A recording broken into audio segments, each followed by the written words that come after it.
You know, something strange happened after I turned 70, and I don't think I truly noticed it at first. I started canceling more plans, not because I didn't like people, not because I didn't care.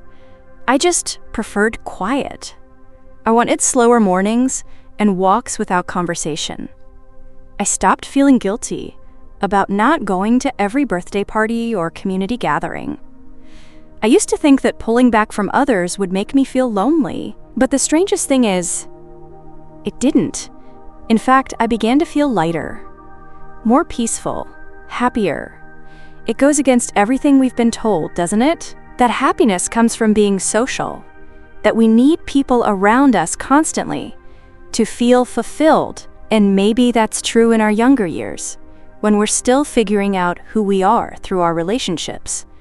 But in these later chapters of life, something shifts. You realize that peace doesn't always come from adding more. It often comes from subtracting.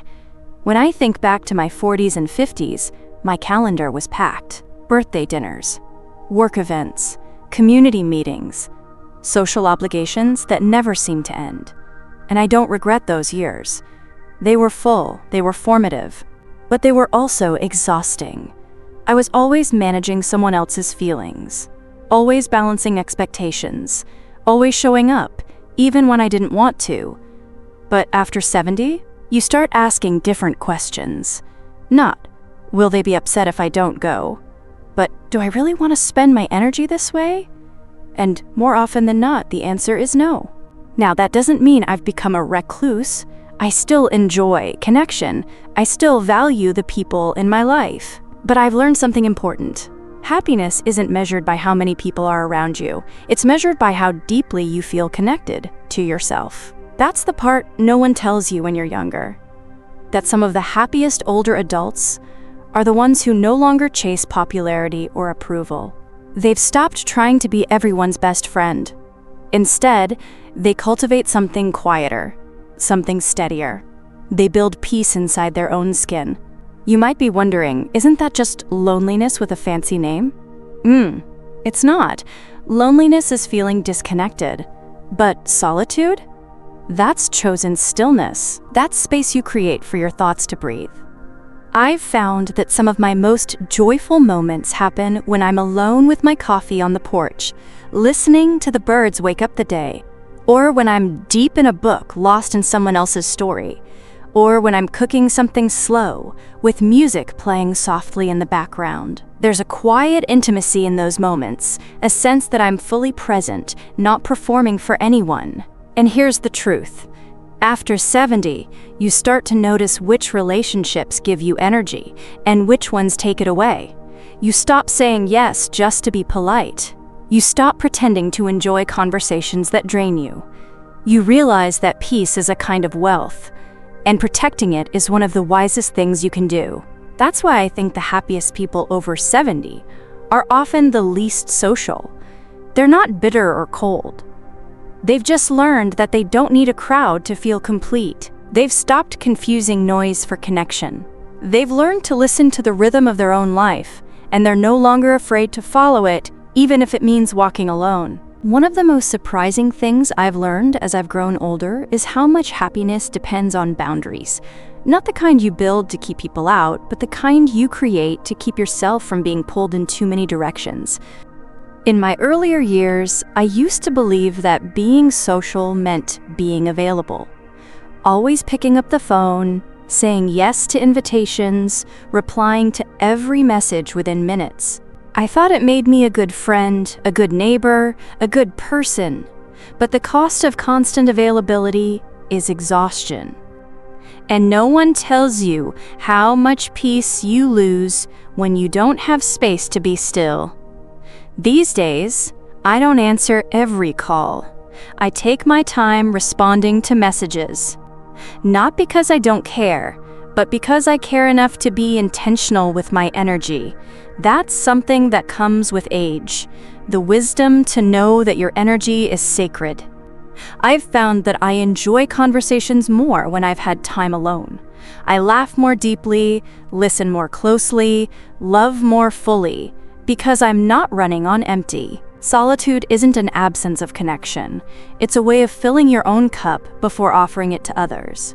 And then there's something else I've noticed. After 70, many of us are carrying invisible grief. The loss of a partner, a sibling, a friend, sometimes several friends. We lose people gradually, and suddenly, and quietly, and socializing starts to feel different. You're not surrounded by the same familiar faces anymore. Conversations shift. There's a quiet ache in the background, a reminder of who's no longer sitting beside you. So instead, many of us retreat, not out of sadness, but out of reverence. We sit with our memories. We write letters we never send.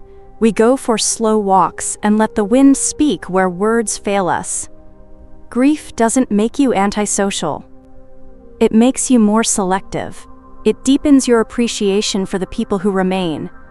And it sharpens your need for quiet. Sometimes the happiest moments come when we feel safe enough to not be on, when no one expects us to entertain or explain or pretend.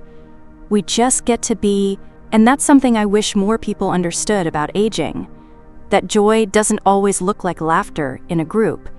Sometimes, joy is sitting by a window with your cat, or weeding your little garden with dirt under your nails and sunlight on your shoulders. Sometimes, joy is being left alone to feel everything deeply and to let it move through you like a breeze through open curtains.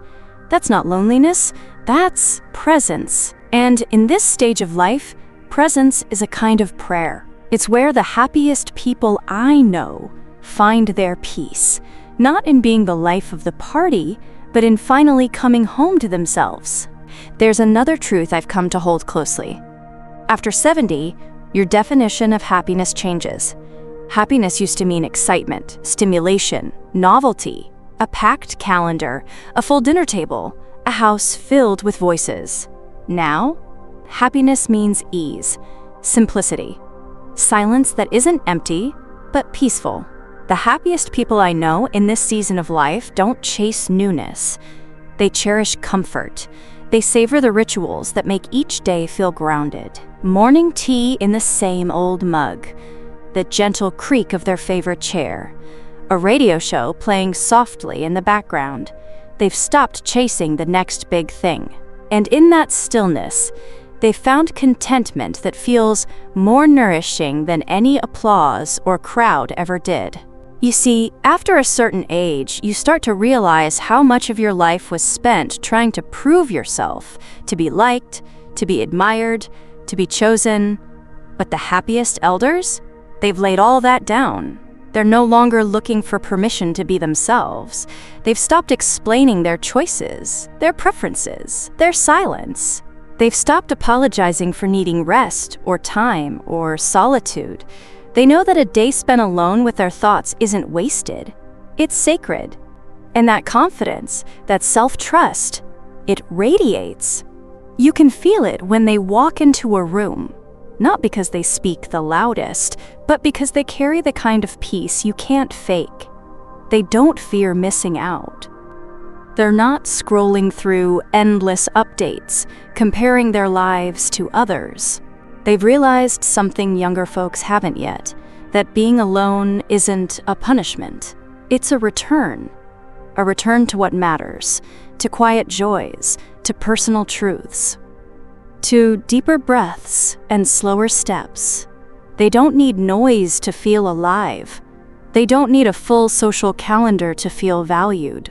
They've learned to listen to the quiet voice within, the one that says, "This moment is enough. You are enough." So if you found yourself becoming less social in your later years, don't feel ashamed. You're not broken. You're not fading. You're blooming inwardly into a kind of happiness that's harder to see from the outside, but deeper and more enduring.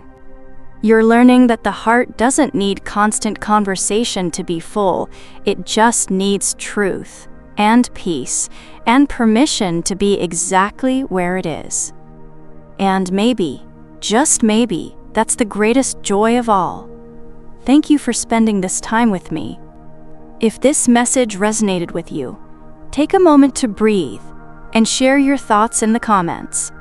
I'd love to hear your journey too.